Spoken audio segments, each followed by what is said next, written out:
Un produit d'épargne spécialement destiné aux Ivoiriens de la diaspora, CDC Épargne Diaspora, a été conçu par la Caisse des dépôts de consignation de Côte d'Ivoire pour aider à la mobilisation des ressources financières au service de l'économie ivoirienne, mais également pour faciliter le retour des Ivoiriens de la diaspora. Il s'agit d'un produit d'épargne et de prévoyance qui permettra à nos parents, à nos amis, à nos frères, à nos sœurs de la diaspora d'épargner en toute sécurité et d'investir ici également en toute sécurité et de préparer sereinement leur retour en Côte d'Ivoire. Comme rampe de lancement de ce nouveau produit, l'Association des fonctionnaires internationaux ivoiriens, AF2I. Il s'agit d'un partenariat gagnant-gagnant, en tout cas pour ce qui concerne l'Association des fonctionnaires internationaux ivoiriens. Enfin, on réussit à mettre en place un produit ou plusieurs produits qui permettent un investissement et puis surtout de garantir la sécurisation de cet investissement-là. Ce produit, dont le lancement effectif est prévu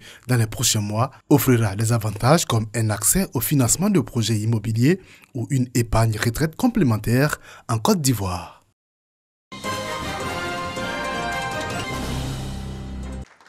C'est un acquis. Le département des sciences politiques ouvre ses portes au sein de l'UFR des sciences juridiques, administratives et de gestion à l'université Alassane Ouattara. Désormais, on peut donc former les politologues en Côte d'Ivoire.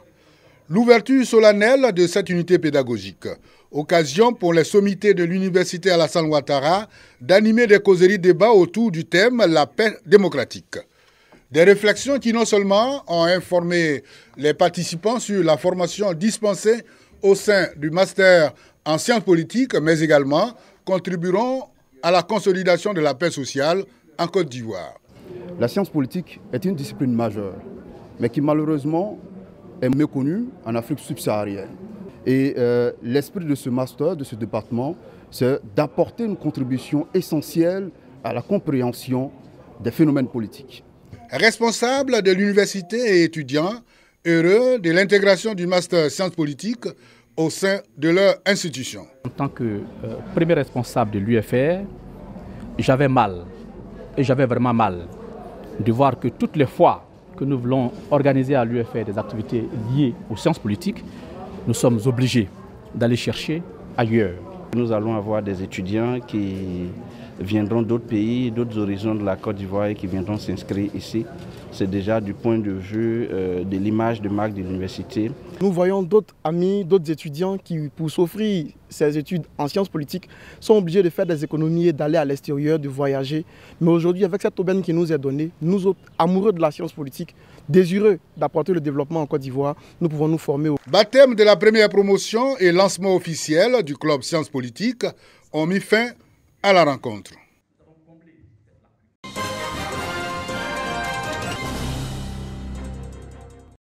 À l'approche des compétitions électorales, la montée des antagonismes basés sur la manipulation des religions à des fins politiques impose un dialogue interreligieux permanent au sein des populations. Au nom de la cohésion sociale, suggèrent les guides religieux, il devient impératif de dépasser les différences afin de bâtir une société beaucoup plus inclusive et respectueuse de l'être humain. L'être humain est sacré, le bien de l'être humain est sacré et son sang est sacré.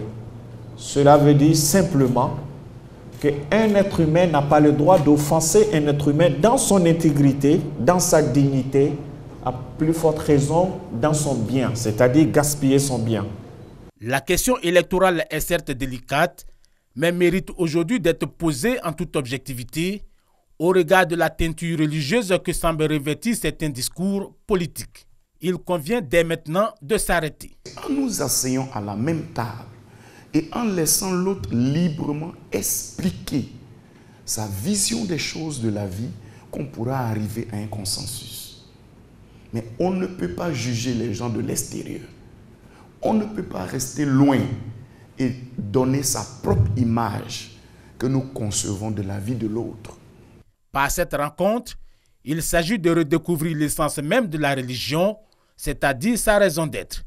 La paix, source d'épanouissement plein de l'humain. Nous sommes tous de la même créature. Dieu nous dit, les croyants ne sont que des frères. Établissez la concorde entre vos frères et craignez Allah afin qu'on vous fasse miséricorde. Les leaders religieux présents ont salué l'organisation d'un tel événement qu'ils ont souhaité voir se pérenniser.